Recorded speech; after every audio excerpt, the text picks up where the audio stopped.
After 16 years, the long-awaited conclusion to StarCraft is finally here.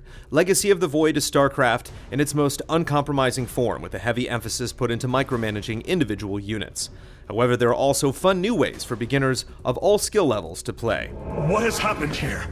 Shakuras has fallen. The warp gate linking this world to Ire has been reopened. The story picks up a few months after the conclusion of Heart of the Swarm and focuses on Artanis and the Protoss' attempt to take back their homeworld Ire. The presentation remains largely the same as in the Wings of Liberty and Heart of the Swarm, with mid-mission breaks allowing you to interact with your crew for extra snippets of lore. There are a few surprises along the way, but unfortunately, Artanis is the least compelling main character compared to Raynor and Kerrigan. He rallies the Protoss and fights back against the evil Amon, but never has to make tough choices. Still, Legacy of the Void features some of the most intricate and emotional moments in the entire trilogy, and provides a fitting payoff for longtime fans. This vessel is ancient, Hierarch. We will need to exhaust even unconventional resources if we are to bring it to bear. Do what you can, Faith Smith. As you progress through the campaign, you can change the types of units you bring into each mission, as well as their abilities. For example, Immortals can have a shield barrier for protection, or opt for a more offensive Shadow Cannon. Dark Templars can choose between a charge that stuns enemies, or a revive upon death. 10 units can be tweaked in various ways, and on harder difficulties, unit composition is crucial. Changing up units and mechanics also helps each mission feel fresh. Despite many objectives relying on destroying or defending a point, each mission manages to feel varied thanks to bonus objectives and new units that unlock at a steady pace. In addition to mixing up each unit's abilities, the Protoss flagship Spear of Odun offers 18 abilities to give you an edge in battle. They range from being able to extract Vespene gas without expending workers, an orbital strike that deals damage to enemies, and the ability to deploy a powerful hero unit. Each ability costs a certain amount of Solarite, a special currency awarded for completing missions and undertaking dangerous side objectives.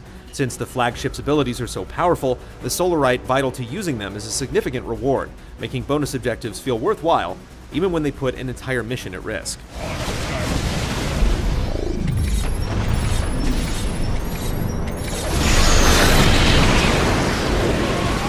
Multiplayer has been tweaked dramatically and adds 6 new units to the mix. The starting worker count has been increased, and mineral lines now have less resources, forcing players to expand more quickly.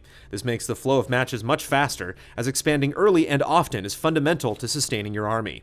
The new units, 2 for each race, are micro-focused, meaning they need to be managed individually, not just as part of a group. Previously, StarCraft II focused on clumping a massive army together and running it into the enemy, but many of the new units counter this strategy directly, forcing players to think more strategically. The Zerg Ravager can decimate troops clumped together, but casting its attack takes accuracy and timing. The same can be said for the Protoss Disruptor, which fires a massive orb that does massive area damage at the cost of a long casting time. Other changes, like granting a medevac the ability to drop a tank while it's sieged, is just another example of how Legacy of the Void favors detailed tactics over broad strokes. All of these changes add up to more nuanced games, promoting quick thinking and adaptability. A new mode called Archon is a great tool to help ease new players into competitive multiplayer, giving experienced players an opportunity to show friends proper build orders and micromanagement. 2 players have complete control over one army, and by allowing one player to focus on harvesting resources or directing one squadron of minions, you can have hands-on training in a competitive environment. The mode isn't just a way to tutor players though. With 2 brains concentrating on micromanagement, teaming up with a friend to climb Archon's own dedicated ladder can be beautifully chaotic.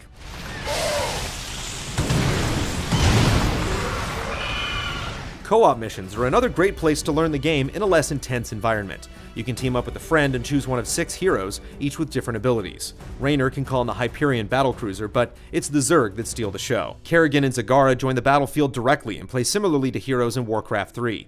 As you play more games, each hero levels up and unlocks additional skills, but with only 5 missions, it quickly turns into grinding without a purpose.